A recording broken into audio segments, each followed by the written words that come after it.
This week we're doing the foxtrot. Finding it a little tricky, but really, really enjoying doing the ballroom again this week. I have got to shake off naughty, misbehaving Ali for this week and knuckle down and focus and come out and be graceful. Oh, graceful, Ali. How does this look to you, this foxtrot, Craig? As always, it is graceful. You know, she's a master of the ballroom, I think, you know, and she's in the master's arms there as well.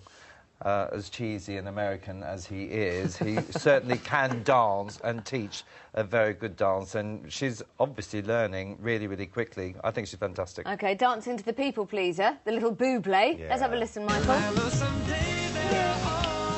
It's fun.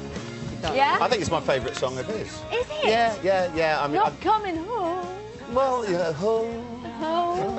That's lovely, but he's got that kind. It's nice to have that kind of swing style brought up to date. Yeah. It's a great song. What's great about Bublé is he transcends the generations as well. So, like, my gran, for example, rang me last week to go, I've got your new CD, and it was Bublé. You know what I mean? And I've got it on in the car, and then I give it her back. You know what I mean? So, she's, you know, she's 90. And, you know what I mean? So cute. I love your yeah, family I swap life. CDs with my nana. That's Do right. you? Yeah. What do you give her? She's not a big fan of Elbow. But I think she should be. She'll get there. I hope Guy Garvey is listening. Let's talk about the dress, please. Oh, yes, of course. Everyone's going to love this at home because it's sort of a nude top. And it's covered with lovely crystals, which would be gorgeous. It's all pastel swirls going through it, which will be absolutely delightful. And as you can see, it's almost completely backless. I think it's sideless as well. Oh. And it's just held together, literally, with a few beads of diamante jewelling. OK. I love that. And I didn't even have to look at my card for that. Clever boy. Let's have a look at Layla and Anton. This dance means a lot to me. This week means a lot to me. I've got to go out there and give it my best. I think I owe it to the public for voting for me and keeping me in.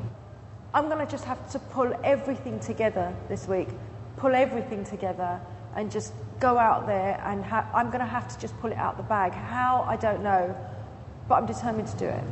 She's determined to do it. I have to tell you, they've trained 6.5 hours. Other people are up there in the 20s. How does it look, Craig? Well, they're still in a slight sort of beginner hold, which means their bodies, there is no body contact, which is the most difficult thing to invest in. You know, and it does look good, but I'm afraid without a little bit more rehearsal, I'm slightly concerned for it. OK. People love Nat King Cole, don't they, Jason? This is the song. It was fascination. Michael's happy. Yeah, it's lovely. Craig's dreaming. It works well for this, for the whole show, doesn't it? I mean, you've always got to be. It's old school. It's old school. It's beautiful. It's. I think sometimes I feel a bit sorry for Layla, really, because she's sort of got Anton, and I like Anton, but he's almost like if Ricky Grover was a professional dancer. You know what I mean? Like, he's like, you know, so sometimes they don't look... Like, some of them you think, hey, there's something going on between them. Whereas with Anton, you think, nobody's doing anything with him. Time's out, boys. Thank you so much, Craig, Michael, and Jason. They're very funny. Now, each week, our couple stand in the wings as Bruce introduces them. But what are they thinking about as they prepare to take it to the floor? Take a look at this, and afterwards you'll see what happened when I popped down to BBC One rehearsals just before the show. Right before you go onto the dance floor, you're standing behind the curtain, and it's at that moment that I really zone in and start to get into the character. Just before I walk on the floor, I always look at Chris and go, good luck.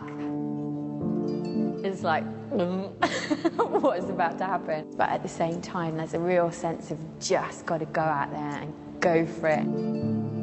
The feeling you get when you're behind that curtain about to go on and dance, it's pure pandemonium in your head. That's at the point where you have the time to think about, what if I trip? What if something goes wrong? What if I make a mistake? I just really think about getting through the dance and making no mistakes. What I do with my partner is usually trying to reassure her and say that she's dancing with the best dancer on the planet. That's when you sort of go into that fight mode. That's it, there's no going back. My hands sweat a lot, so I have been known to wipe my hands on the curtains very often. I just tell myself, just chill out, relax, and I probably look quite serious but it's game face. It's a really weird, exciting, horrendous, emotional, fantastic feeling. We just squeeze each other's hands tightly, look at each other, big smile, and saying, let's go.